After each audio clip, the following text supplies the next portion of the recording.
Papal encyclicals in the past have made statements about economic subjects that have turned out not to be true. So, for example, in 1967, Paul VI's social encyclical Populum Progressio had some very negative things to say about free trade. It seemed to portray free trade as something more or less detrimental to developing countries.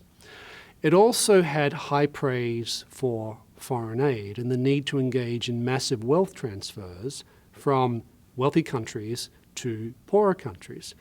Well, in retrospect, it turns out that the exact opposite turned out to be true.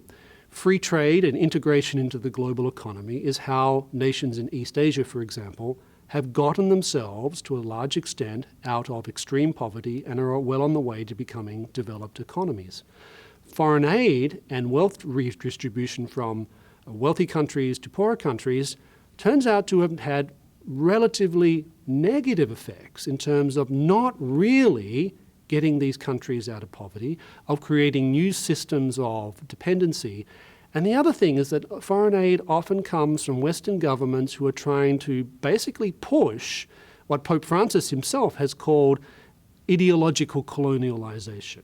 Views of the family, views of human sexuality, so much so that many Western European countries are insisting that foreign aid come along with the condition that countries in the developing world change their laws on any number of subjects, ranging from the sanctity of human life to how they understand and treat the subject of marriage. So that's a good case, I think, Populum Progressio, where the economic analysis and prescriptions turned out to be largely mistaken.